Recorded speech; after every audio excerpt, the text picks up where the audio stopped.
Welcome to Top Tier Wrestling, your ultimate destination for all things AEW and WWE. Whether you're a hardcore wrestling fanatic or just a casual viewer, we've got you covered with the latest news, in-depth show reviews, and our unfiltered opinions on everything happening in the world of professional wrestling. Join us as we dive into the high-octane action, dramatic storylines, and backstage buzz of AEW and WWE. Get ready to step into the ring with us and stay on top of the wrestling world. This is Top Tier Wrestling.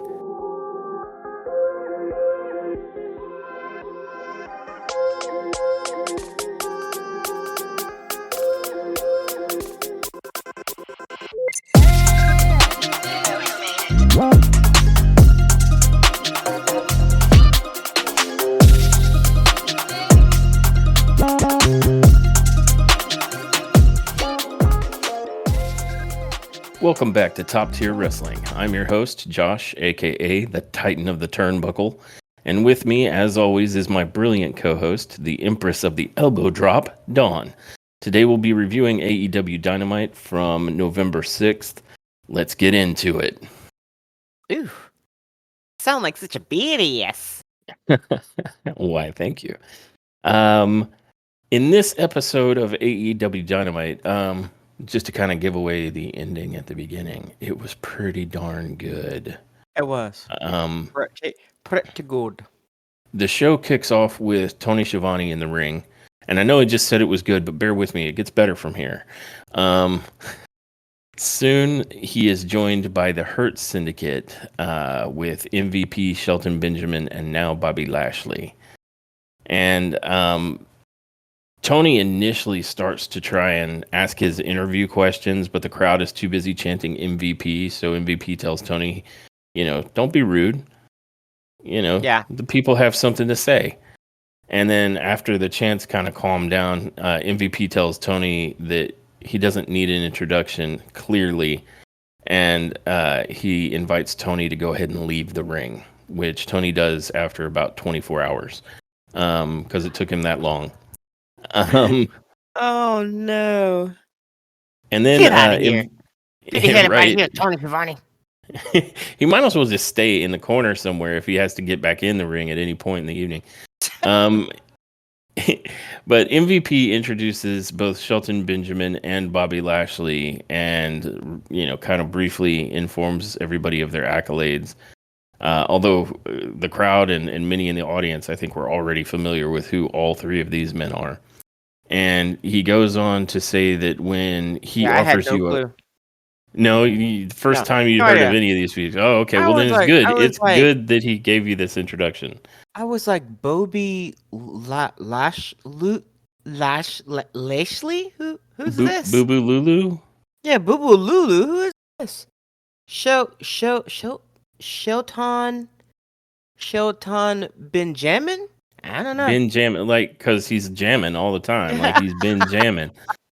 Man, thank you for entertaining the goofiest joke that I can possibly come up with. Thank you. What am I if not a gracious host? Yeah, I appreciate it. And then we have MVP go on to say that if he has offered anybody a Hurt Syndicate business card, it can change your life. If you choose not to accept it, well, this is what happens. And then they kind of cut to video footage from the highlights of the Hurt Syndicate beating down Swerve Strickland last week. Yeah, Swervington got beated it. And it's shortly after that we hear whose house? And and Swerve is kind of walking angrily down the entrance ramp with Nana in tow, and several of the referee corps are all trying to keep him in check because he's got this huge chain wrapped around his fist, and he's got murder in his eyes, and he's really looking like he's trying to kill somebody. And they hold him back, and they eventually let him have a microphone, and all he says is Bobby Lashley, full gear. And MVP responds with, "We'll see you there, kid." And just like that, we have Swerve Strickland versus Bobby Lashley at Full Gear. Here for it. Short, simple, and to the point. Also, I thought it would have been awesome if because I mean it was a very quick entrance for Swerve, right? They played very little of his song. It would have been awesome though if Prince Nana came out and danced real fast. Just came out and Right? did like a quick dance real quick. He's like, I know Swerve's angry, so I got to get this done quick. So he's all Just like fast dancing, in the background, just yeah, just spazzing out because he's doing it so fast. that would have been That awesome. would have been funny. I think it might have undermined the serious Yeah, nature of Swerve wanting blood, but I can see how yeah. that would be hilarious. I mean, well, Prince Nana is usually just randomly goofy anyway. Like they've caught him just dancing for no reason or dancing on the apron, so it would have been cool. But you're right, it would have also undermined the seriousness by which Swervington came out. So yeah. Yeah, I kind of feel for audiences this past week because, like, two of the entrances that audiences really pop for in the industry of professional wrestling are Jey Uso, main event Jey Uso. Sorry, I gotta say main event. Jey Uso Yeah. is not enough anymore. And Swerve Strickland, right? Like, because Prince Nana coming out and dancing to Big Pressure is like the thing, and I get it. I'm here for it. I'm sitting there doing the Big Pressure dance myself when I watch. And we had this particular interaction where Swerve, very quickly came to the point. So we didn't really get to hear Big Pressure and do the whole entrance dance and all that stuff. And so it's like, oh, wah, wah. And similarly on Monday Night Raw, since Jey Uso had very serious business to talk to with Sami Zayn, he didn't really do the whole ooh so yeet yeet yeet. The crowd would have loved to have like participated in because he had to get to the ring and ask Sami Zayn, the thing. So two of the bigger entrances this week got truncated because of the serious tone, and so Hey, sorry audiences. yeah. Sorry, sort of. But hey, main event. Jey Uso. Just so if you're listening, what am I saying? Of course you're listening. Um, listen. I mean, Here's an it's top idea. tier. Top tier and Come main on, event go together. come on.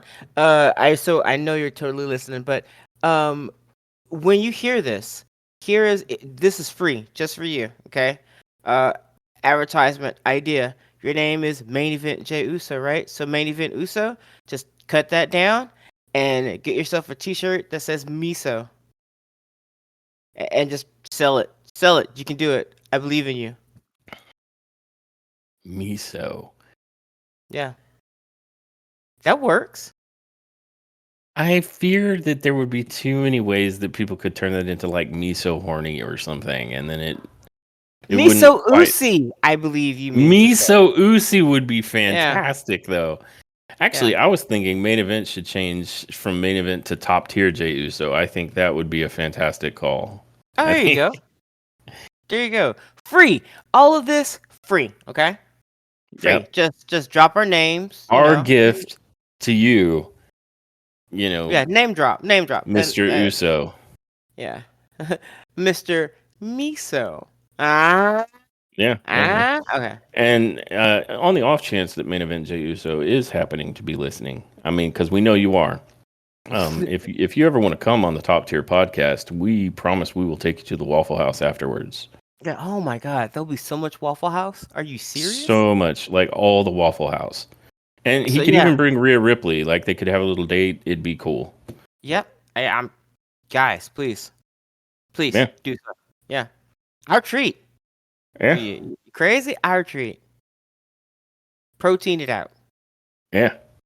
Get all of the hash browns. Protein. But I digress. No, Jay has said he really likes the hash browns. He gets down with the hash brown.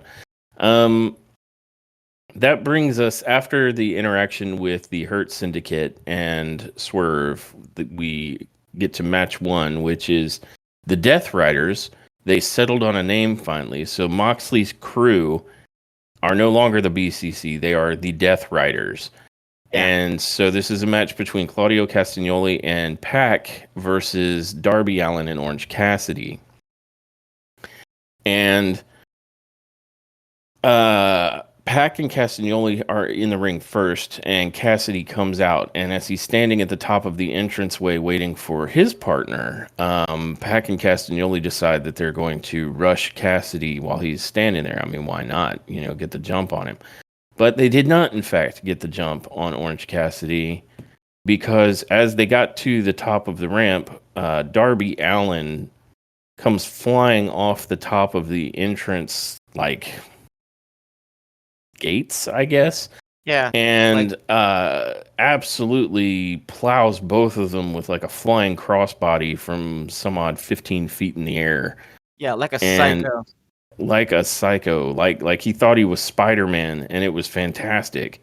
And so we get a hot start to this match, and this is a pretty good match, or it seems to be a pretty good match until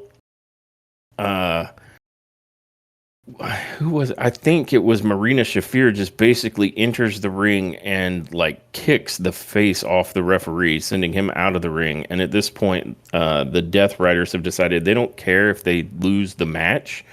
They're just going to brutalize Darby Allin and Orange Cassidy. And so they start, processionally doing beatdowns on Darby and Cassidy. And poor Darby, I think, took probably the worst of it because he's out there with Castagnoli. And Castagnoli basically picks him up in a military press and then yeets him into the ring post. Yeah. Like in a really violently atrocious looking bump for Darby Allin. I know he's known for taking the violently atrocious bumps. Like Mick Foley is looking at this bump going, God dang. Yeah. And then they're they get back in the ring and they're proceeding to just drop the beat down on Orange Cassidy. And this persists until I want to say the rest of the conglomeration comes out. Yeah. But one of the points that they were trying to make with this is, they needed to, I guess Yuta has to have some sort of loyalty test since he kind of faltered. I think it was in Collision. And he did not attack Cassidy when he was ordered to do so like a good trained dog. So now Moxley and company, after beating down Cassidy, they hold him up for Yuta, who rushes him from the corner and hits him with a Busaiku knee. So I guess Wheeler Yuta is the inheritor of Bryan Danielson's moveset now. Yeah. And it was after this that the conglomeration rushes out there to run off the Death Riders. And we have, was it Kyle O'Reilly, Mark Briscoe, and Ishii.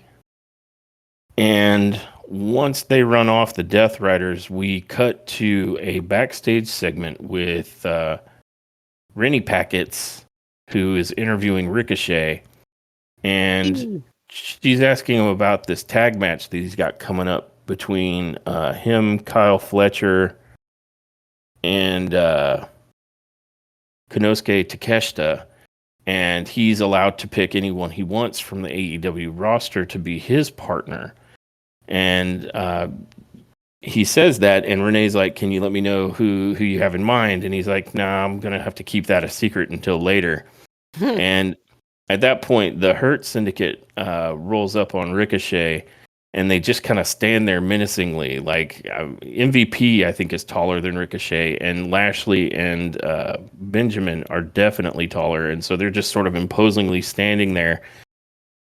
And Ricochet's sort of like, "Hi guys," and they're like, "We just came to wish you good luck in the main event tonight." After breathing like crazily close to his neck and stuff, like it's weird. And then they just leave. And they cut back to the ring, and the conglomeration is still out there from the previous match. And this sets us up for the Fight Without Honor Trios match, which is the conglomeration versus the Learning Tree. Can I just say real quick that I kind of hope that Ricochet, because when MVP rolled up on him, or when they all did, but Ricochet looks at MVP and he goes, we talked I think he said last week or something, or we talked already. Yeah. And if MVP says something like, I know, and then he's like, we're just out here to wish you good luck, And so all of them individually wished him good luck before they left, but he really did look like he was so much shorter than the men around him that it really did look like a gulp type moment, And he really did play that well, like, okay, hey guys, what's up? But honestly, I kind of hope, and I think it would be surprising, but I kind of hope he joins the Hurt Syndicate. I think it would be I mean, pretty cool if he did. And nobody, because I mean he's a face, and I kind of get the vibe that the Hurt Syndicate's going for a more heel type faction. yeah. Um, Yeah. so I think it'd be really cool if Ricochet joined up. I mean, nobody expects it, Although Ricochet hasn't really come here and said that he hasn't declared himself a babyface at all. Um, nor I mean he hasn't gone either way, to be honest, but he hasn't been, a goody two shoes for sure. So I don't know. Maybe Yeah. he does. Well, there's events later in the evening that lead me to think he will be going the route of a face. Yeah. If a man is defined by the company he keeps, then we'll get into it later, but I think he's going to be on the good guy side of things. Yeah. And I do think any alliances Ricochet makes should be temporary. One of the things that I think didn't do him any favors in WWE is he was often like stuck in tag matches. And I think Ricochet still needs some time to shine on his own and establish himself, and he's getting that opportunity here in AEW. So Yeah. while team ups aren't bad, I don't think pairing him into like a faction or anything like that would do him any favors right now when he's building the Ricochet brand up again. Yeah, well, I mean, it kind of depends on the faction. Um, if you have like a group of dudes that are represented as single like superstars and not just immediately put together in tag teams, I think it could work. I mean, like the Don Callis family has a little bit of both. But he has a lot of singles competitors that could team up with each other and destroy things. And I think the Hurt Syndicate is going the same route, and that might not be too bad. I don't want him to get. I don't want Ricochet to get lost, which I don't think that's going to happen here. Like he's shining bright like a diamond, and I don't want him to get tagged up with somebody. Like I don't want him to. He doesn't need to be in a tag team. So I do agree with you. But if it's just a faction that's there to kind of present single stars as badasses, which is what the Hurt Syndicate has done so far. Like, I don't know if they're going to continue that, but if they do, then that might not be a bad fit for Ricochet if he was going heel. But like you said, later on we'll talk about it. I think you might be right about that too. So Yeah. And I just wanted to say before we get into this match too, just to finish up with match one, because I kind of rolled right into it because of the outsider interference, the way the show rolled right in from like this match into the next match with a conglomeration coming out to make the save and then being in the ring for the next match. That the match between Claudio and Pac and Allen and Cassidy was actually really, really good. Like these four guys can go. yeah, And they did really, really well. everybody It was looks high good. octane. There wasn't like it wasn't a slow match. It was certainly like the get the blood pumping match to start the show. Yeah, I'd probably say like maybe a 4-star match to open the show. It was very good. Orange Cassidy Especially looked awesome. yeah, Cassidy looked. All of them did. Cassidy looked Yeah, awesome. Darby looked awesome. There was not to dwell too long on some of the moves that were here, but one that really kind of stood out aside from Darby Allin opening the match with like a crossbody off of the top of the entrance was there was a point where Cassidy hits the Stun Dog Millionaire and he hangs on to it. And typically he'll do that with Kyle O'Reilly, and Kyle will come and like axe kick whoever's got their head being held down. yeah, In this instance, Darby Allin used it as a point to launch Code Red. And that Yeah. combination of moves was just sick. It was Just good. fantastic. Yeah. And I They mean, all it's looked really good. And Orange Cassidy always like he looked. They all looked good, but Orange Cassidy looked super strong in this yeah, match. Like yeah, which is good. he looked like a come. Yeah. Yes. Yes. Yeah. You took the words right out the mouth there, and yeah. Yeah, well, I didn't mean to stifle you. I was just trying to No, agree no, with you, but yeah, You didn't. it looks I'm. Yeah, we're basically agreeing with each other. Yeah, they did yeah, a great job of making him look dominant, and like we needed a reminder. I think yeah, he can take Moxley on, and he right. took on and they did a great job of showing that without burying anybody and making No, everybody else in the match look equally as good. All they did equally was awesome. they just brought everybody up, like they elevated, like so. Yeah, it was Yeah, good. It was good. it was, and And goddamn this Claudio with his fucking neck breakers, I think, is what he was doing. Claudio. Claudio was like, I Or back know breakers every or something. variation of a breaker and back breaker Yes. there is, and he did all of them to Orange Cassidy. Jesus. Yeah. But it's good that Cassidy did look strong because he's got that match, like you pointed out, with Moxley Yeah. coming up at Full Gear soon. So you're right. I think we did need to see, like, we need a reminder that Cassidy can go in that ring. Yeah. And this was a high quality match. I would also like to ask: is there anyone who sells more? Like, I'm worried he might actually be messed up. Is there anyone who can sell a DDT better than Pac, where he sort of arches No. backwards and looks like he's not going to work right anymore ever in life? No, no. That man sells DDTs frighteningly well. Like And frighteningly well. Like if I was the ringside doctor, I'd be like, "Well, now, hold up, is he you just what, acting Vaughn? really good, or is You he okay? fucked up?" Mm. Like Yeah. Like if that was my first day, if that's my and I saw that, oh shit. Oh, wait, are we cool? right, you Is got that to rush the normal? ring. Oh my god. Yeah.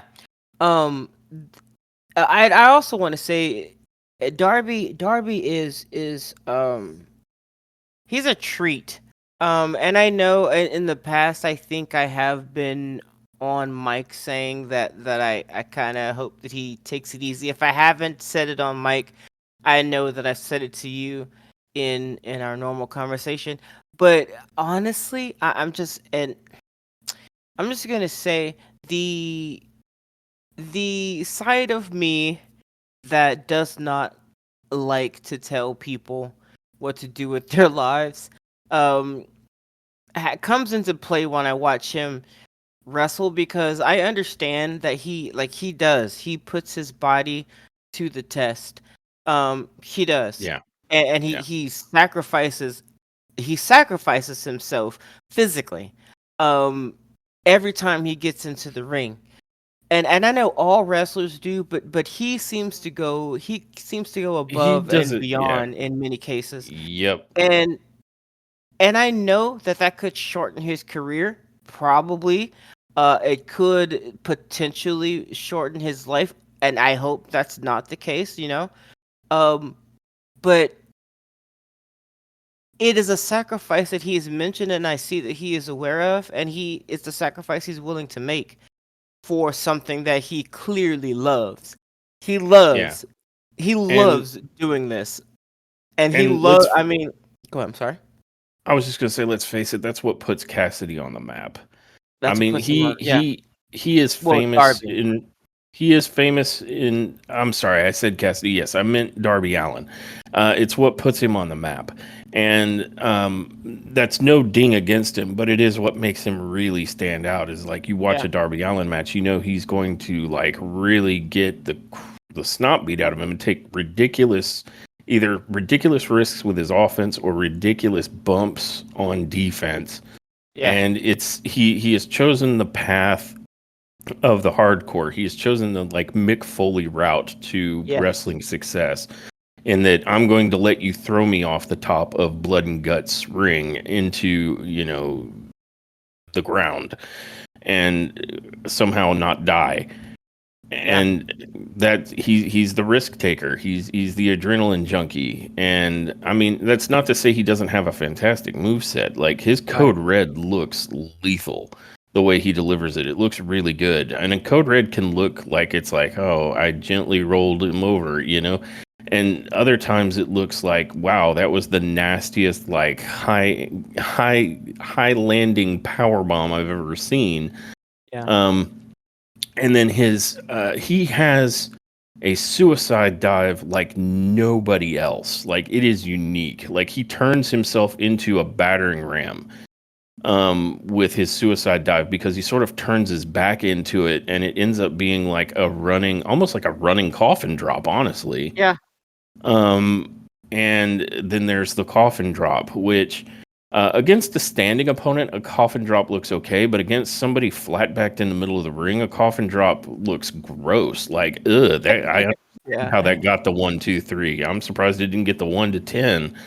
Yeah. Um, so yeah, Darby Allin is something else. He is his So own creature. yeah. And so while in the past I would have been, oh, he needs to slow down. Honestly, I applaud his work. I applaud his work ethic. I applaud what he does in the ring. And I hope that he's able to do it for a very, very long time. So instead of suggesting that maybe he calm down or slow down, I'm gonna say that I only hope that he remains successful and healthy mentally, physically, as long as he would like to do this, because what he does is a treat. Like him being who he is in the ring and on the mic won me over. When I first started watching AEW, I was not a Darby fan.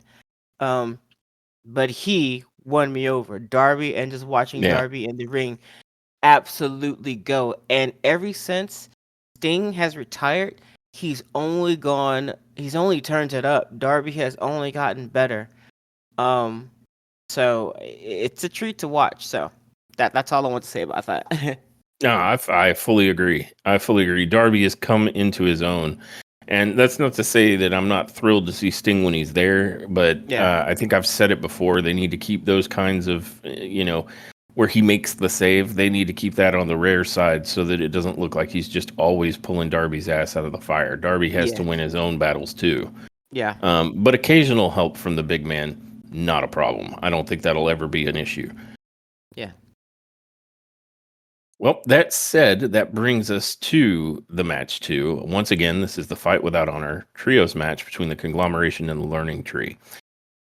And right out the gate, the Learning Tree, since this is kind of a no holds barred street fight, tables, ladders, chairs, extreme rules, whatever you want to call it, the bad apple, Brian Keith, makes his way to the ring with a kendo stick.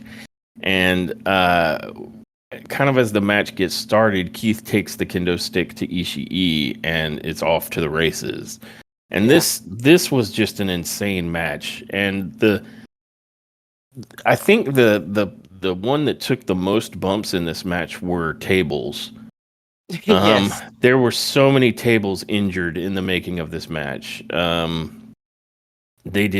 were I so mean, much early on. tables. Early on, yeah, I think there was either 3 or 4 tables that got obliterated in this match. There was one ladder that got bent into in half by I mean, I it think it was was Big insanity. Bill. It was Big Bill picked up, what was it, Mark Briscoe? I I think think it so. was. Yeah. And he like basically did a running choke slam outside of the ring with Mark Briscoe and drove Briscoe through the ladder. And it Yeah. was insane. That was crazy. Um there was some really big high spots here. Let's see, what was another one? There was another one where Well, I got one. Briscoe demolished Jericho with a J driller, Yeah. then set up a ladder and a table, and then he put Jericho on the table and then launched himself off the ladder again with the Froggy Bow elbow drop and drove Jericho through the table. Yeah. And I mean, this was just nuts from start to finish. And let's see, how did speaking of the finish, let's see. I How think about that was wait, wait. How about when Bill was going for a choke slam, and then Kylie held on for a guillotine choke, oh so yeah, that that both was of them went crashing through the tables that were yeah. set up. There was a whole section where Kyle O'Reilly and Big Bill fought away from the ring. And it was during this time that Mark Briscoe was setting up the ladder and doing all that with Jericho, and Ishii and Brian Keith were fighting. And so all the way kind of to the back, Big Bill and Kyle O'Reilly are fighting. And at one point, Big Bill sets up two tables next to, I want to say, what are they? It's like the storage boxes that they have. Yeah. And he puts Kyle O'Reilly up on the storage box, sets up two tables, and then gets up on the storage box and looks like he wants to do this massive choke slam to Kyle O'Reilly through the two tables. And I'm like, this is going to be lit. I was excited for it. I was like, yeah, do it. And Kyle O'Reilly was like, nah. And he turns the choke slam into a guillotine choke, and he makes Bill fade until both men fall off of the storage boxes through the Yes. tables. And Bill and O'Reilly are never heard from again in this Yeah, match legend has it they are still at those two tables to this day. to this Just day. just Yamchit. Um, yeah, just a pair of chalk outlines and splinters is all that is there now. Um, it was crazy, and I think as we ended up getting towards the end of the match was where Jericho tries to take a chair to Briscoe, and Briscoe counters and gets him in a J Driller. Then he sets him up on the table, sets up the ladder, hits the froggy bow Yes. through the table. And But you then think, Brian Keith, yeah, you think that's it. You think yeah, that's a 3 count for sure. for Because Jericho sure, ain't moving. no, Nope. Brian Keith comes up out of nowhere like a bat out of hell and breaks it up. And I think he tried to clothesline Ishii, but that yeah, didn't work. nope. Ishii responded with one of his own. He gave him a clothesline. I don't think who got the because the conglomeration they did get it, but how did Ishii get the pin and who was it on? Oh, Because Brian rolled out of the ring, right? Like it right. wasn't Keith. Keith rolled out and Briscoe hit him with a flipping suicide dive, and that put Briscoe and Keith outside the ring laid out. And so Oh, you're ending okay. up in the ring with With Ishii and Jericho. And because he's next Ishii, in line, right, for the contender. I think so. And Ishii Okay. drills him with like a running sliding lariat, and then he picks up Jericho with like a massive like to call this a sheer Yeah, drop yeah, brainbuster doesn't do it justice. It's almost like a vertical suplex kind of like pile driver the way this one went. yeah, And with that, he's able to get the 1, 2, 3 on Jericho, and that is a yeah. win for the conglomeration after a absolute insane forever Extreme Rules Great fight without match. honor trios match. It was a Yeah, fantastic match. really, Uh, really great match. And that sliding lariat, I just want to that sliding lariat that Ishii gave Jericho. Ooh, doggy. That looked like yeah, that was with prejudice. Like I mean, he yeah. he meant I that. I will say, it was phenomenal. The sliding lariat was phenomenal, and the brainbuster looked almost like, did you do that right? Because Jericho came down so vertically. Um, but they both looked brutal, and it ended up being a nice win for Ishii. Um, the only thing I wish with Ishii and Jericho was less of the like just long chains of back chops, so much back chop, so much Yeah. back chop. So like a little less back chop and a little less like, hi, I'm from Japan and I don't sell strike moves. And I think we're in a good spot because like the moves that I saw Ishii pull off on Jericho were disgusting. So mix it up a little bit more would be my only request. Because that was kind of the only slow spots were where Ishii and Jericho were trading those back chops for an extended length of time. Yeah, Um, and that's it. Otherwise, it was phenomenal. Like I'd probably I give agree. this 5 stars if it wasn't for the back chop segue so much. So that for me is going Yeah, to put it at a 4 star, which is still really good. Like we've yeah, yeah, started yeah. off with 2 4-star, like really good work rate matches. And this was an extreme match, right? This is kind of what Yeah. people are looking for when they come to AEW, amongst other things. And you did not get that. Like there were ladders, there were tables, like so much tables. There was kendo sticks, there was chairs, and just crazy spots. It was a really solid, good match. Yeah. And after that particular bit of insanity, we come to match 3, which is match 2 for Adam Cole, baby, in his quest to get his hands on MJF at Full Gear. And this match is Adam Cole versus Malachi Black. Yeah. And this was another storytelling match for Adam Cole. And with that in mind, I would have to say that this was a decently good match. Malachi looked good, and Adam, they're trying to show us that Adam can go, and I think he did a great job of showing that kind of resilience. That like each member of the House of Black came along, and they were testing one particular attribute of his or another, right? So I think maybe resilience would have been the test that Malachi had for Adam, and he held out, surprisingly so much that I think the storytelling uh basically insinuates that uh so Malachi goes in for his black mass, right? And That's what it was called in WWE. In AEW, he refers to it as the end.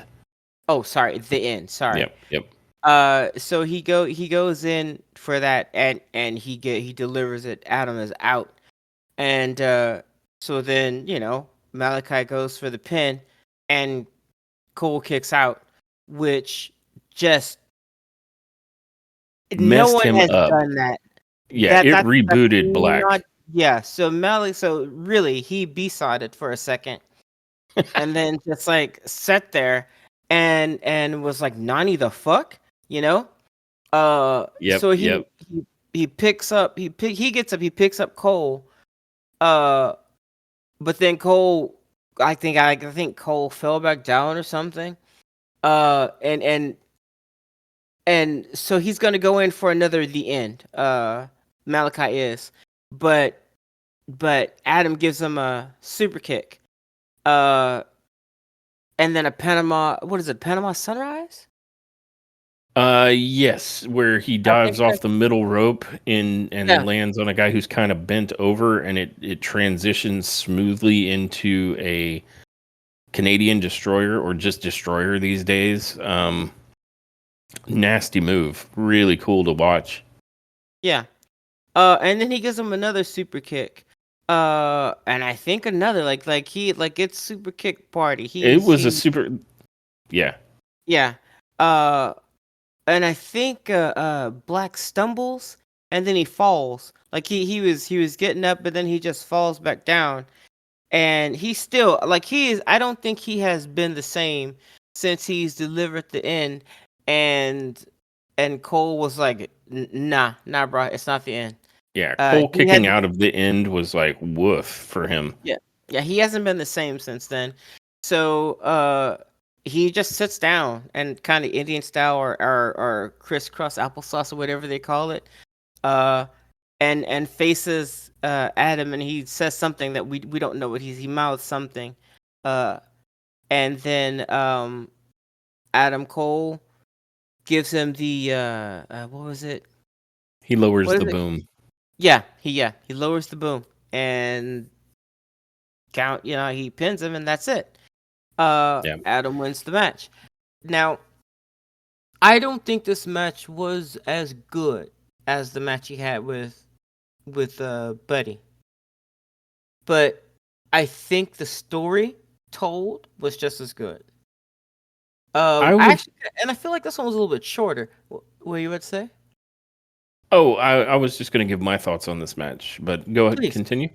Oh, okay. Well, I mean, I did enjoy it. I did enjoy it, but I think the actual wrestling I probably enjoyed a little bit more in his first match, um, with Adam's first match. But I didn't hate this match, and again, the storytelling I was really, really all about. I mean, honestly, the storytelling that Malachi gave us on his face, like just trying to process how this guy kicked out, so much so that I mean, I could almost imagine what he was thinking had this been an actual situation, like you know, uh, trying to figure out why he kicked out. I'd be going over and over in my head about it, and then I'd get up and go, oh, you know what? I'm just gonna do it again then, and that's exactly what he did. But that's not a situation that he's ever been in since he's had that move in AEW. So just let Yeah, like let that wash over you. So him acting shocked, yeah, yeah, of course. I yeah. would be Well, really because the end storytelling. has finished everybody that it's hit. That's why it's called the end. Yeah, So it really, I mean, that was a big moment if you're familiar with like Malachi Black. yeah, Um, I could see how, maybe somebody would feel like this was way too much just punches and kicks. Normally I'd be that guy, but I understand like Malachi Black's whole background is kickboxing, and Adam yeah, Cole has a very kick heavy offense as well. There was some good grapples in this though. There was a really fantastic heat seeker that Adam Cole did, the heat seeker DDT. I almost think like that's like a middle finger to MJF in a lot of ways because MJF uses that as a finishing move. And we also got some phenomenal neck breakers, kind of like Ushigoroshi style neck breakers from Adam Cole. And I think there was another one um, that was done from like a fireman's carry, and of course, like the couple of renditions of Panama Sunrise. So we had a couple of Canadian destroyers throughout that match. Um, so I found the match to be very good. Like you said, this was a storytelling match, and I'm almost wondering like I know what the story is for Adam Cole. And I'm more wondering now, what's the story with Malachi Black? Because I yeah, feel like two stories were being told here. Like we obviously have the story of Adam Cole needing to get his second win on his journey to 3 to get to MJF. But the fact that all of these guys wrestled and know each other from NXT, and I think that's why at the end you get a hug from Malachi Black. yeah. Um, but the end not keeping Cole down, and then Malachi just sort of like blue screen of death. He never recovered from the end getting kicked out of, and then eventually, like you said, he just sits cross-legged and invites Cole to finish him off, and that's when Cole lowers the boom. And in case anyone's listening who's not aware what lowers the boom is it's effectively a shining wizard, but it's done from behind. So it's a Yeah. blind shining wizard. Um, and that catches the 1, 2, 3. Um, but the energy was a little bit awkward. Like this, almost like I've heard some people suggest that was this like a retirement match for Malachi Black almost. Because if so, I mean, he went out on his back. Um, but it was weird. Like the Mm. way Malachi, gave Adam a hug, and then Adam gave him his flowers, talking him up on the mic, and then Malachi sort of left, giving one kind of longing look back over the crowd before he exit. So it's like, what's up with Malachi Black? But we don't get Hope too long to not. ruminate. What's that? That's all I was saying. I hope he isn't retiring. Yeah, But I hope so yeah, too. Because it seems like yeah, the House of Black is kind of on this upswing. So now would be like not the time. right. Hmm. But Don't do it, Malachi. right. And we find out from Cole, who picks up the mic and says it's who's ready for story time with Adam Cole or story time baby. And he goes on to say that he's found out that in the event that both he and Roderick Strong win their 3 matches in a row, he's discussed it with Tony Khan, and in that situation, this will make the match at Full Gear a triple threat match with him, Roderick Strong, and MJF. And so now we see the way that MJF's little plan is going to backfire on MJF. Yeah. And so after Cole says that, we cut to a video package of MJF sitting in his, I don't know, it's like an old looking house. Like, is he at his grandma's or something? But he's got all Looks the like lights off, so it's like he's it's in his Grand Gram's like tea house, like in her Grand tea Graham's room. tea house. It He's is, got to but be he's like trying quiet. to make it look like a secret lair. Yeah, she's asleep, so he's trying to be quiet. Um, but he picks up the phone and doesn't say anything other than he needs someone to pay someone else a visit. And then that's where it sort of ends, and we're like, who did he call? And who needs a visit? Like, my first thought is that he's gonna arrange a hit on either Adam Cole or Roderick Strong, probably more likely Roderick Strong. Um or some sort of thing, like that, but we're Yeah. just left to wonder.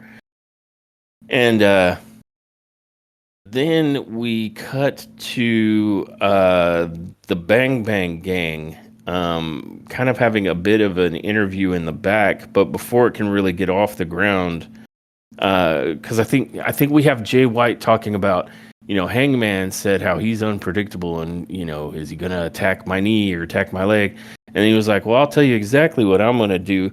And then before he could finish that, Hangman runs into frame and starts beating the crap out of Jay White, Yeah. and it sets up this kind of brawl with White and Hangman, and it looks briefly like Hangman's going to be able to get Jay White's foot caught in the barricade and then do something to trash it, like hit it with a chair and maybe wreck his foot, since Hangman's been limping since his last match with Jay White. And right as he's about to swing the chair, we get the Juices loose. Juice Robinson runs past him, from out the back, and snags the chair out of his hands. And when Hangman turns to address Juice, Jay White then is back in the fray and starts punching Hangman.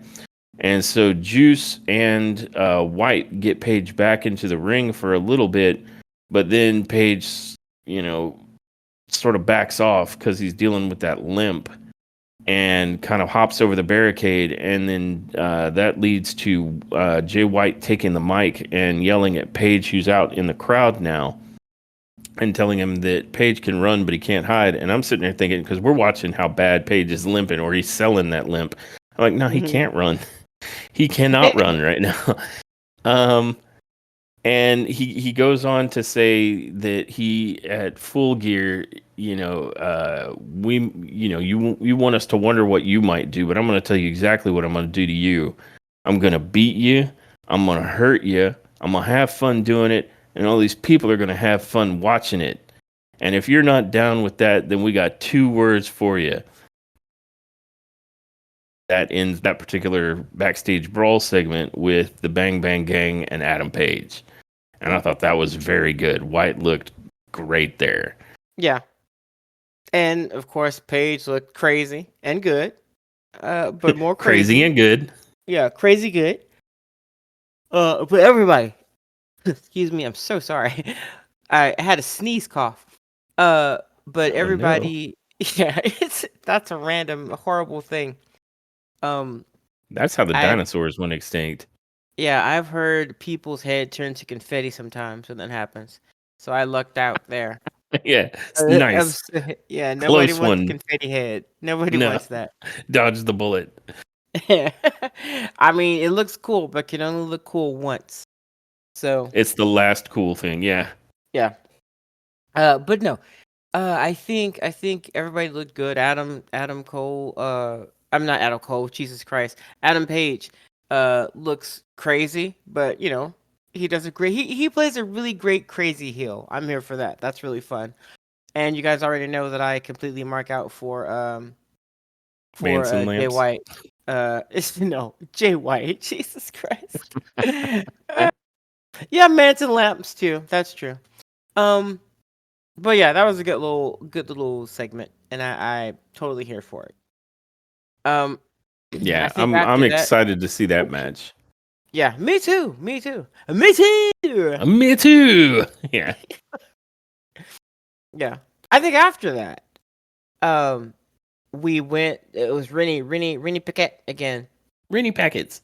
Rennie Packets with Chris Statlander, and I mean, the conversation between those two was short. I think Statlander just said basically that she was back and that she was going to take the title from Monet. And And that there is nothing she can do to stop it.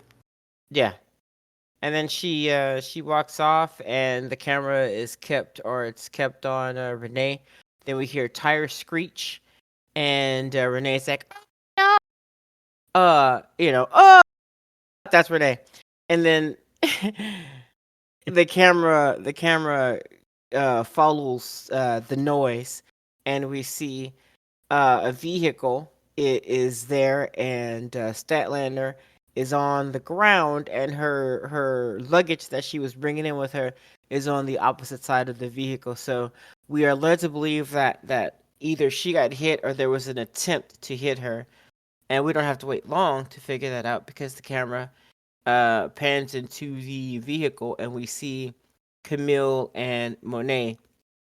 And Camille is driving, and Monet is yelling at her that she missed. So she's mad at Camille for missing, and she's like, "How could you miss her?" And basically, you can't do anything right, that kind of thing. Yeah. And she's telling her to get out and go get her. So Camille gets out, and while she's getting out, the camera stays on Monet, where we see Statlander coming on the passenger side of the vehicle and pulling Monet out. Then Monet gets away. Camille catches or grabs. She basically grabs Statlander and basically is trying to pull her off of Monet. Monet runs off. So then her and Monet are in an altercation, ultimately ending in Statlander slamming Camille's arm in the door of the car or the vehicle, and then basically giving an uranagi to Monet on the hood of the car, which Yep. made us all feel good about life. It was so good. It We just took a it just makes me happy to see Mercedes get slammed into things. It was great. Yeah. So while they were getting ready for match 4, uh, Josh and I both immediately ran into the kitchen to grab our best wine glasses and our finest bottle of champagne and pop the cork and have a glass to the uranagi that Monet received on the hood of the car. We Yep. even tried to Yep. find it in slow motion as a short on YouTube. Um, yeah, It's it good was a stuff.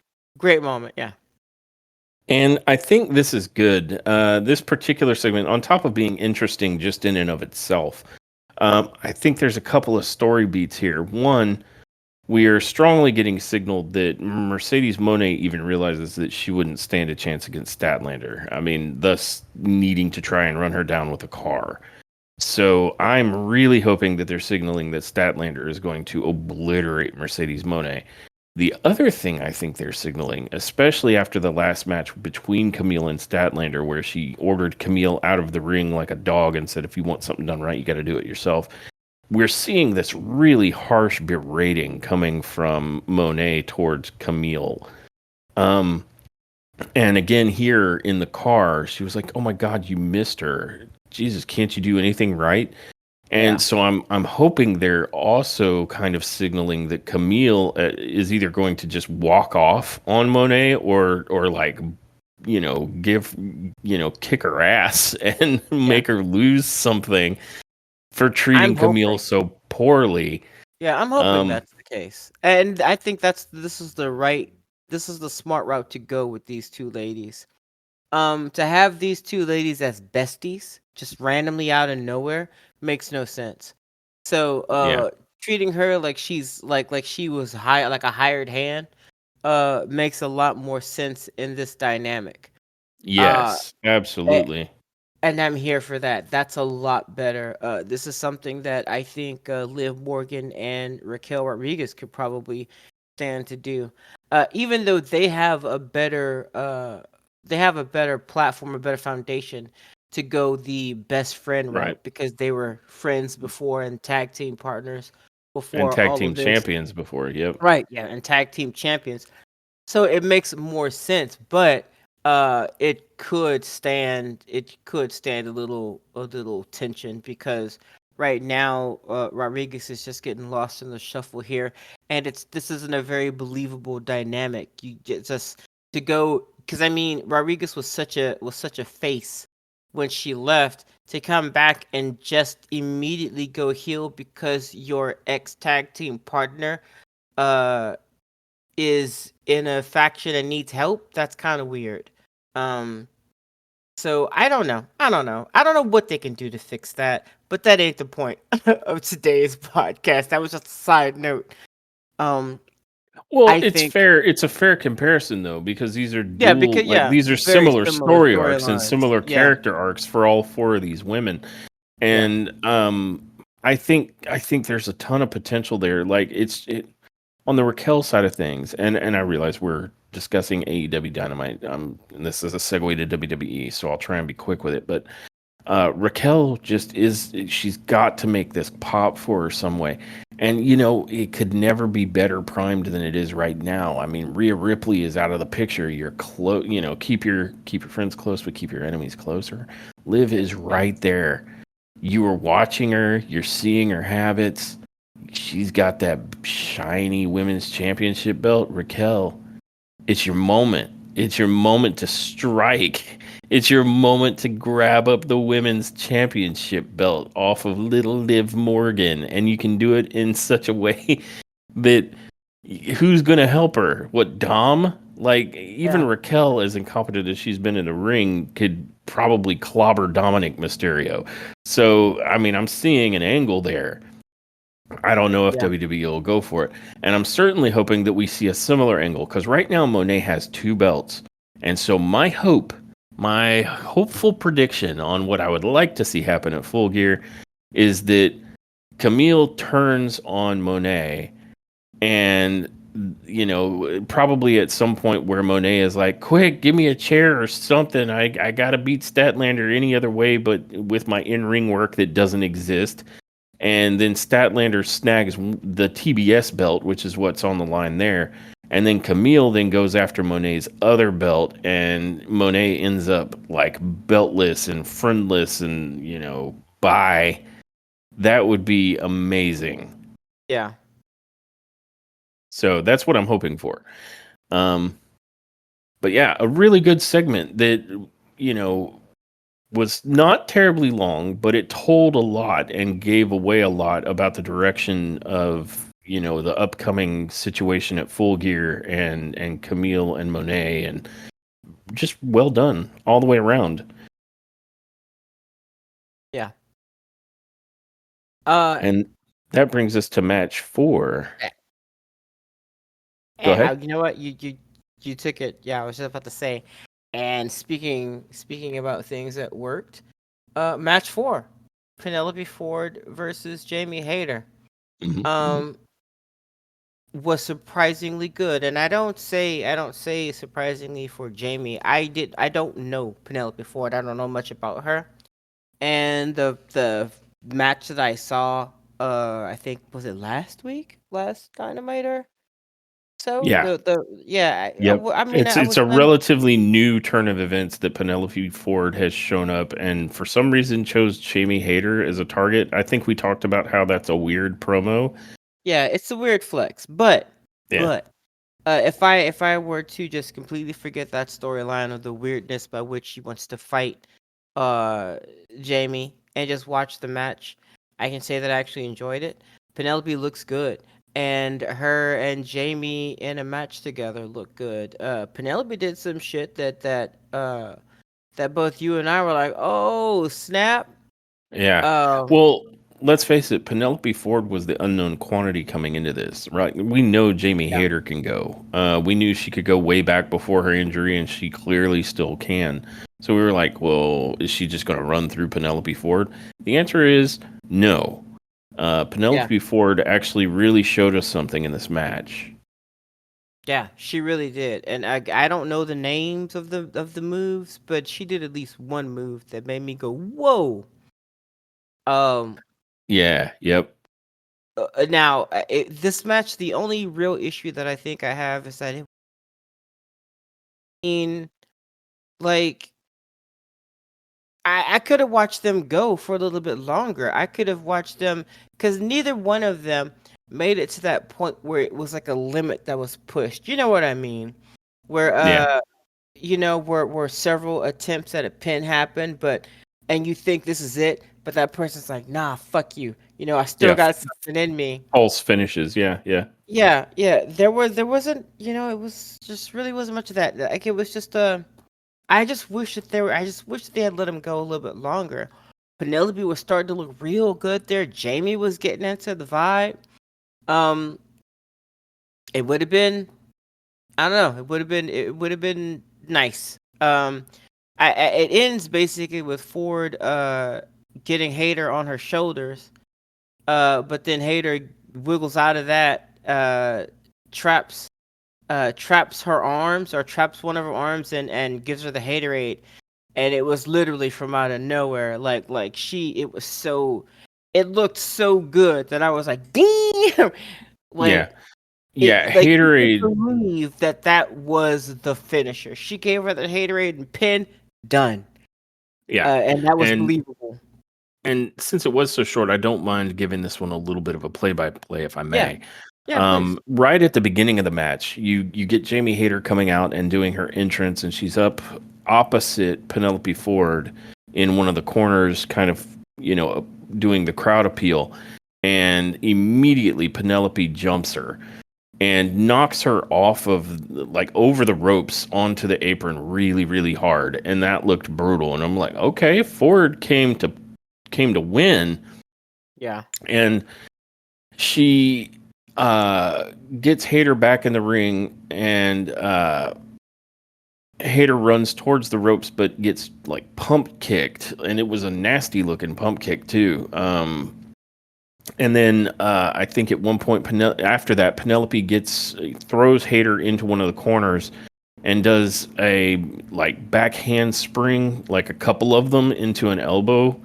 And sometimes those back handspring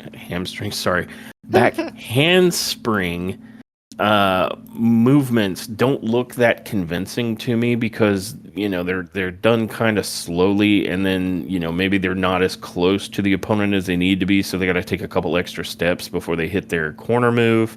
This looked really good. This one, she had the spacing right. It moved quickly, and it looked like a decent elbow in the corner.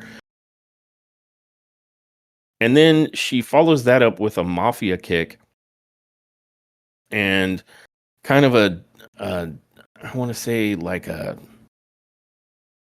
double. Let's see, what was it? It's like a drop kick to the back of Hater, who was Mm-hmm. resting on the middle rope, which just looked mean. Like it looked really brutal because it's a anyone familiar with Paige's history, or Saraya, I should say. It was almost like a double kick to the back where she couldn't see it coming that messed her up back in the day at the hands of Mercedes Moné, then Sasha Banks.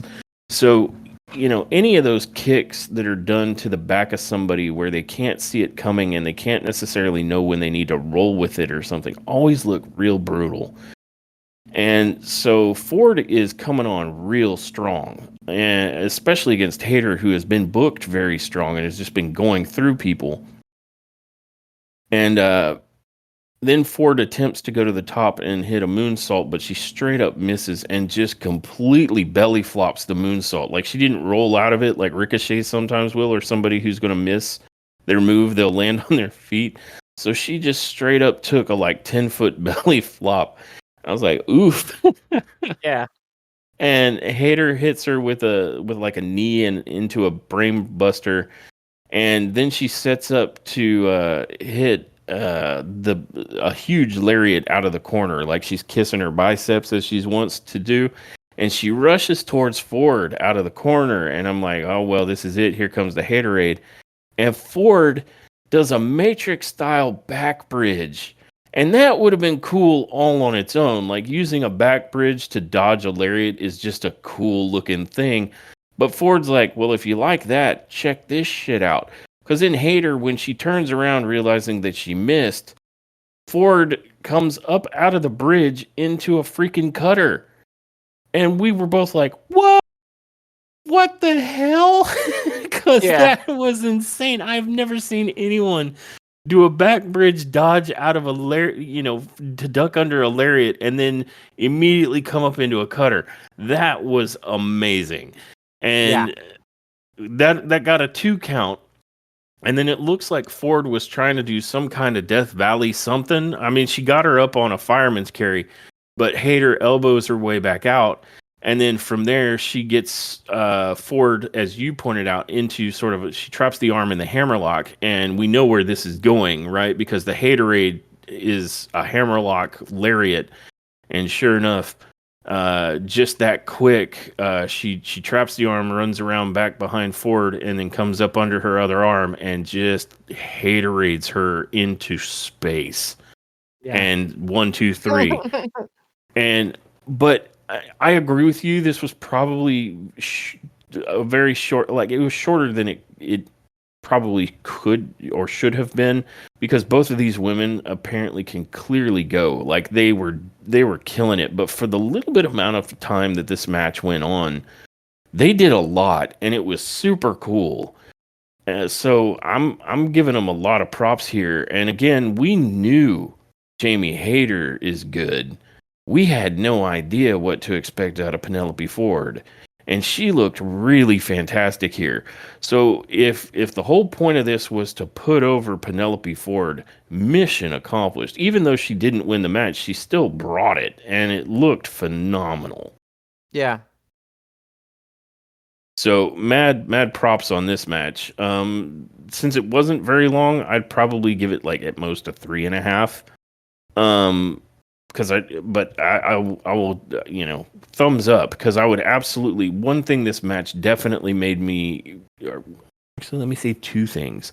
One, it makes me want to see Jamie Hayter and Penelope Ford go again, perhaps in a little bit lengthier match. And 2, it really sold me on Miss Penelope Ford. I'm like, oh, a new challenger has entered the chat. So yeah, glowing. Another fantastic match, albeit a little bit of a short one, but I think it really accomplished what it was trying to do in the time allotted.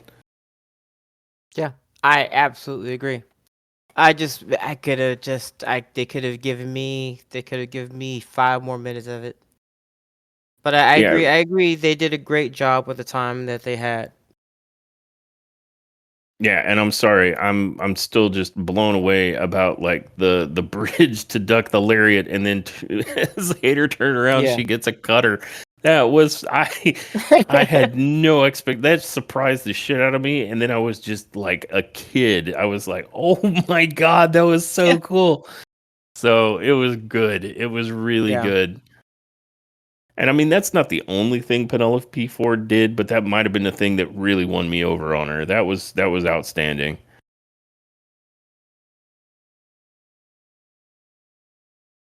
So then following that match, we get another teaser that Mina Shirakawa will be returning. I hear you laughing. The reason we're laughing is that they don't say Mina Shirakawa will be returning. They very deliberately are letting you know that Mina is coming. Yep. So her, good. yeah, Hey, good for her. It's good. good for you, Mimi. I hear it's good and good for you. So Yeah, nicely done, I suppose. But yeah, they very overtly, like, they know what they're doing. They know what yeah, they're they Mina's do. coming. Yeah, How she's and saying it, and it's like, oh my god. I want to make sure that people heard me. I said Mimi, not Ming Ming or whatever. I know her name is Mina, and when I have lots of, whenever I hear somebody's name Mina, the nickname I give them is I don't know why, it's Mimi.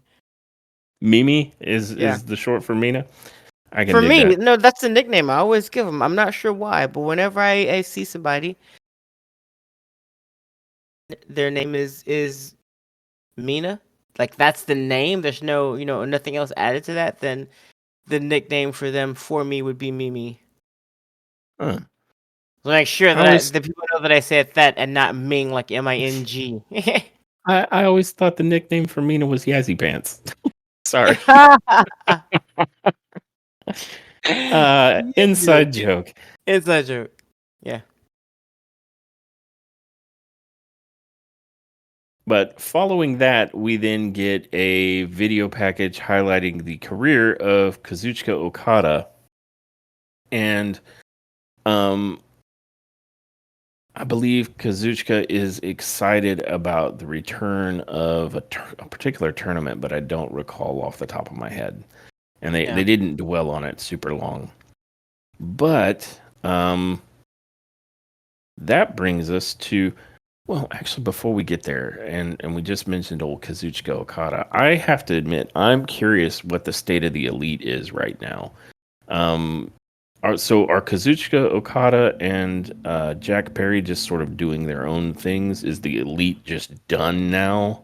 Yeah, like did they Um, just leave him there? It looks that way. I mean, yeah, it looks like the Bucks bailed on Okada and Perry, and it's like, well, so, but they haven't really done anything to address it further since after the loss, after the Young Bucks lost the titles to Private Party. We haven't seen hide nor hair or heard anything with regards to the status of the elite or where that leaves Okada or Perry or any of that stuff. Like, it's just yeah. like, so I don't know. So, but seeing, since we were talking about Okada, I figured I'd mention that because I was like, what is going on with the elite? What happened? Like, is that faction just gone? Like Yeah, I with the I wind? couldn't I tell you. mean, Could not tell you. They burned out, and that was that. and And that was I mean, that. I think I even kind of mentioned like when they left, I'm like they just left like Jack, they left Perry, they left like everybody's just there, gone, and they're gone. I'm like okay, Yeah, it gives the impression that they're running away from the Death Riders, and yeah, it's like, okay, but yeah, not a whole lot has been elaborated on that one.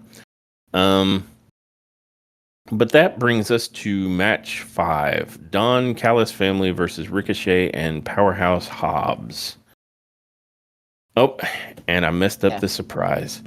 Um, Surprise! surprise. That mystery partner that Ricochet had, that everybody, and I mean everybody, we all thought it. We all figured it's going to be Will Ospreay, and um, I think we're given a little teaser. They're like, this person has, as of October something something, no longer a member of the Don Callis family. And we were both like, it has to be Osprey, right? He just recently got ousted from the Don Callis family. And then they're like, they hit Powerhouse Hobbs's music, and Powerhouse Hobbs makes a comeback here. And that's fantastic because you and I, we were just talking about like what happened to Powerhouse, what happened to Wardlow, And apparently these are all individuals that are out for injury. And if you recall, Powerhouse Hobbs suffered that leg injury in a match against John Moxley when Moxley was the IWGP champ. And, so we didn't know how long he'd be on the shelf. I think it was a quadricep issue, I think. But we get Powerhouse Hobbs. And this revelation,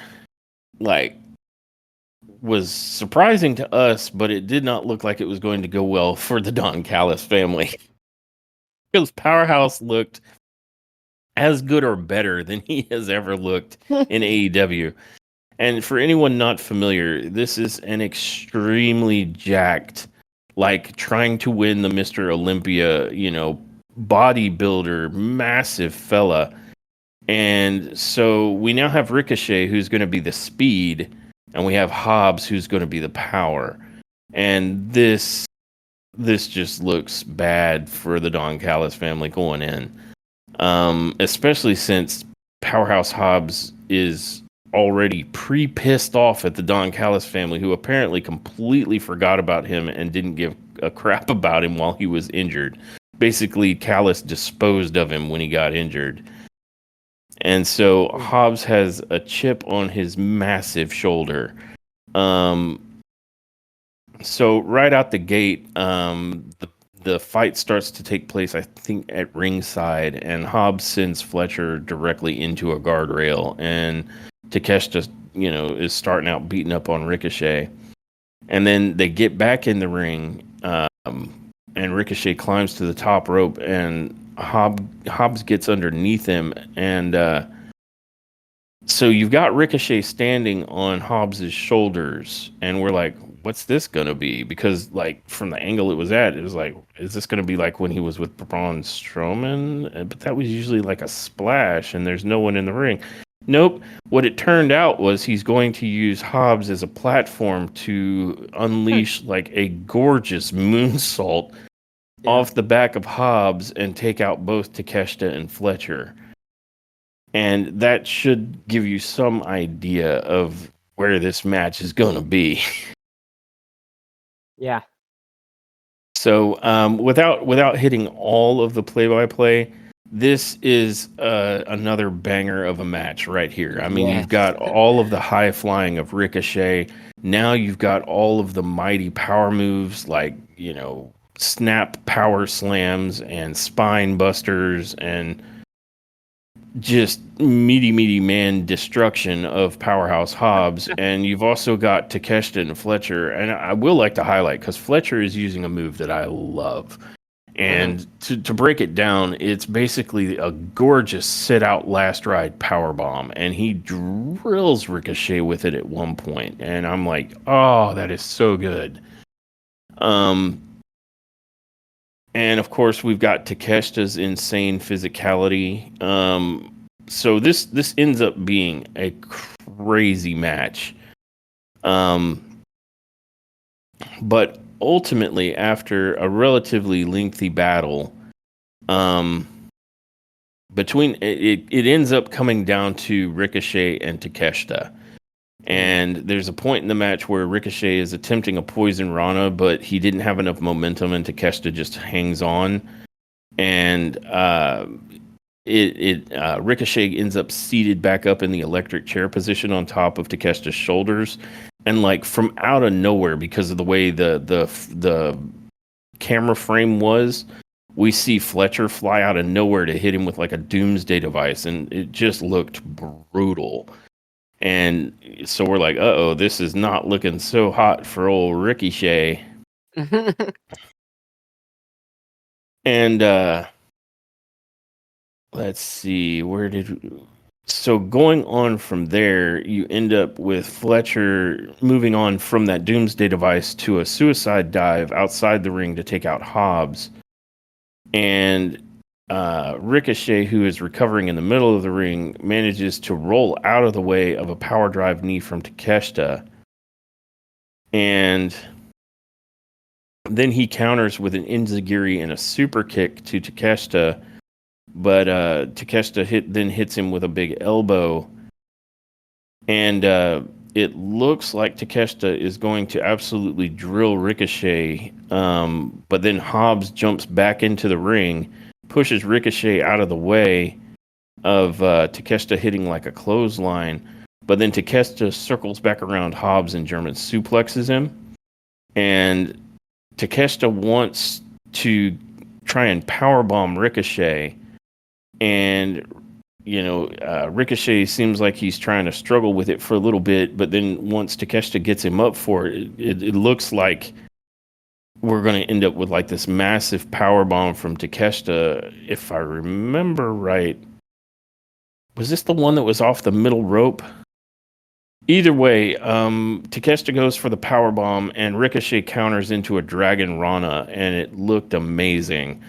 And then coming up out of that, he gets up to the top rope and hits a beautiful, like it's almost like Ricochet is somehow able to dive in slow motion sometimes. Yeah. Yeah. He hits a gorgeous shooting star press, like picture perfect. And this almost gets the 3 count on Takeshita. But then Takeshita kicks out, but he's not fully recovered. So he's starting to try and get up. And Ricochet runs out of the corner and drills him with like his version of the hidden blade that he's been using lately. I forget what they called it. It's like the shining star gun or something like that. What did he say he called it? Like the shining gun or but it's Ricochet's version of the hidden blade, which is a front facing, like running extremely brutal. I can't tell if it's a lariat or an elbow that he hits him with, but he hits him with like extreme prejudice. And with that, Ricochet is able to cleanly get the 1-2-3 on the current international champion, Konosuke Takeshita. Yeah. And wow, this was a main event for sure. Not only are these all big players and a wonderful return on behalf of Powerhouse Hobbs, who did not seem to be suffering from ring rust and looked as healthy and good as he's ever done. But you have this huge match with a massive work rate and some amazing spots in it. This one I would probably give a 5. Yeah. So an excellent match. And then that was just the match. Then there was what happened after the pin. Would you like to discuss what happened after the pin? Sure. After the pin, all hell broke loose. Fletcher comes into the ring with the chair, takes out everybody. But Mark Davis comes into the ring and he basically takes the chair away. He gets into it with Fletcher. Fletcher shoves him. And he's basically telling him, like stay out of his business, that kind of thing. He shoves him again, and then Davis shoves him back. But before they can get into it, Lance Archer and Brian Cage, are in the ring, and they get Davis to jump Davis from behind. While that's happening, Adam Cole, his music cuts on, and he comes out. But Takeshita meets him out on the apron, so they're out there fighting. Davis is being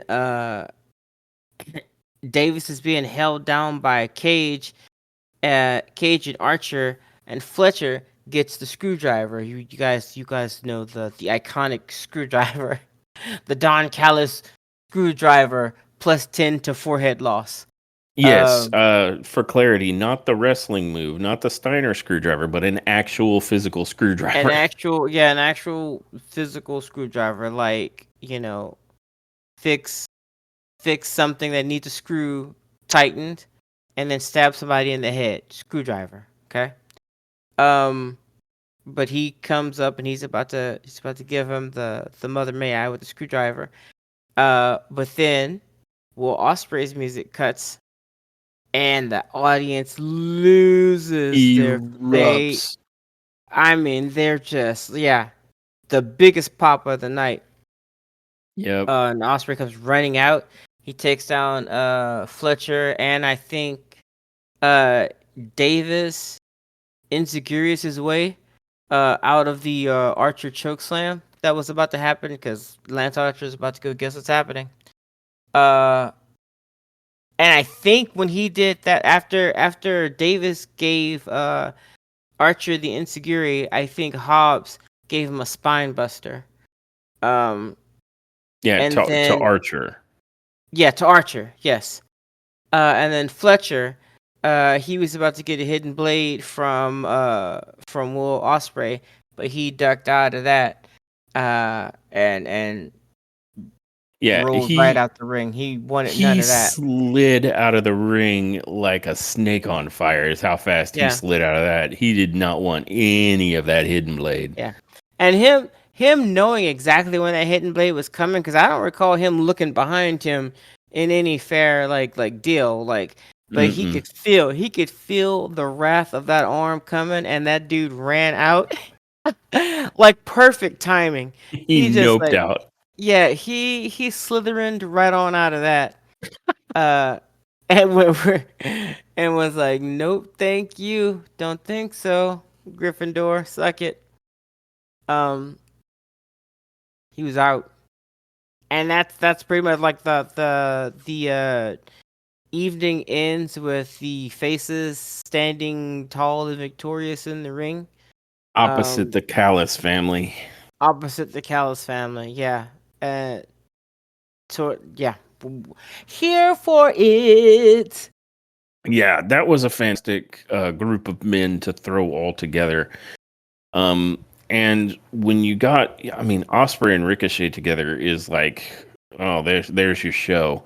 But you have on one side is Osprey, Ricochet, Mark Davis, and Powerhouse Hobbs, and on the other side you have Lance Archer, Big Brian Cage, the international champion Konosuke Takeshita, and the protostar Kyle Fletcher.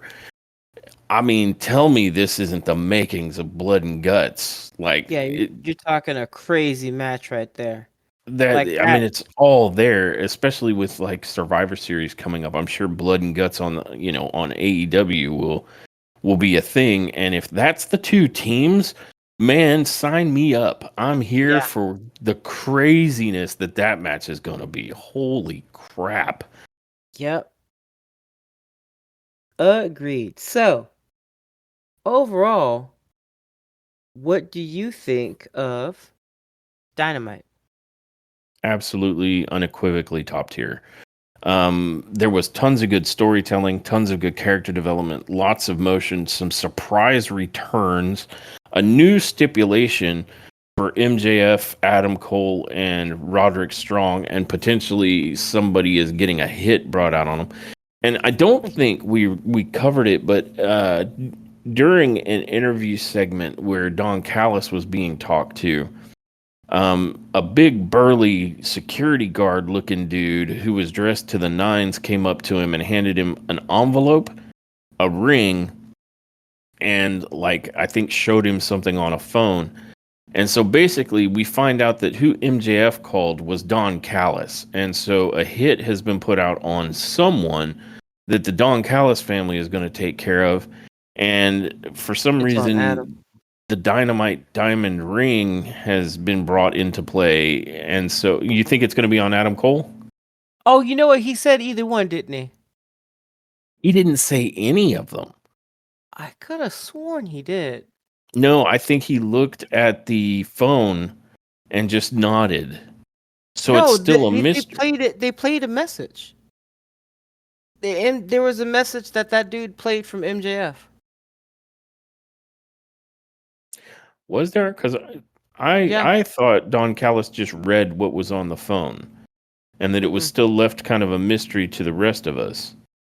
No, that guy hit play on a voice recording, and then MJF said that I could have sworn he said one or the other, but he didn't say those words, but he insinuated that he wanted him to get, or did he just say Adam? I can't remember, but I know that there was a message. Checking the internets briefly.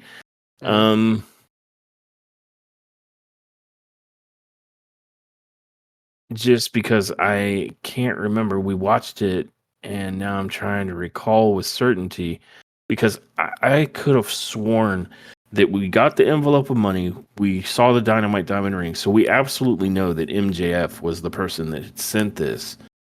And then I could have swore that the security guard or minion or whatever that walked up to Callis on MJF's behalf pretty much just showed him the phone, and Callis laughed and walked off or something. Um, hmm. He played a message from MJF. I wish I could find it, but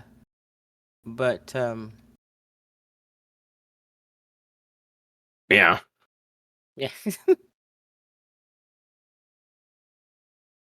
But either way, the wrinkle is, or rather, the mystery is solved that MJF has clearly called a hit out on one of the two, I think. Because I really don't recall it being specified whether it was Adam or uh, Roderick Strong. But I mean, it would make sense that it has to be one or the other of them, right? Because the Yeah. thing MJF, I'm sure, does not want is that three-way, because it really wouldn't be a three-way, would it? It wouldn't. It would be more or less a handicap match against him. Yeah. So, but just to summarize my answer, because you had asked, yeah, top tier. If I'm giving it the neck nubs rating, I'd probably say this is near an 8.5. 8.5 neck nubs to almost 9, I agree. because it Yeah. had everything. I mean, I've already run through my list of all the things it did right. Like just a well done show. Lots of movement, some surprises. It wasn't stagnant. It wasn't safe. And the in ring action was solid throughout. I mean, no bad matches, none. If anything, all of the matches that were on the card for this particular Dynamite were competing to be match of the night. Yeah. Although if I have to pick a match of the night, I'll probably give it to that banger of a main event. Ricochet and Hobbs versus Takeshita and Fletcher was outstandingly good. But I mean, even that's a little tough because the Fight Without Honor trios match between the Conglomeration and the Learning Tree was very, very good. I mean, they just were all solid matches. So Yeah. that's my verdict. AEW Dynamite was top tier. How I about you? agree. Absolutely top tier. Everything. I would give it an 8.5 or a 9. Uh, pretty much for the same reasons. Everybody really stepped up. There was lots of storylines being moved. There was lots of there wasn't a bad match. Like there just wasn't a bad match. So yeah, I'm gonna have to say uh I'm gonna have to say totally top tier. Nice. And Yep. and yeah, and for your assistance uh to get the question answered as to whether or not MJF actually left a message, he did. And I got, you guys can't see it, but there's a video that I found of MJF leaving him the message where he starts out with "Hey Don, it's the devil." Oh, okay, cool. Well, do you recall if he specified Adam or Roderick or any of that? Give me 1 second, I can tell you. He said,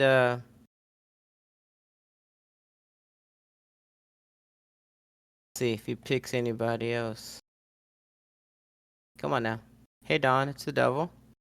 I'm gonna need you to take care of a baby." He goes after Adam. "If you get the job done, there's another envelope of cash waiting for you. Also, if you scratch up my ring, there's a lot of other men in suits that can scratch you up too. If you catch my drift." Nice. Okay, so it does seem like he's going specifically after Adam. Yeah. Okay. Well, there you So, go. so there Mystery you solved. go. Yeah. I like it. All right. Well, having given our reviews of AEW Dynamite, I just want to thank everybody who listened today and joined us for this episode. And I hope that everyone will join us for our next episode. Until then, I don't think there's too much left for me to do but roll the outro. Bye, guys. Thanks for tuning in to this episode of Top Tier Wrestling. We hope you enjoyed our deep dive into the latest AEW and WWE news and shows.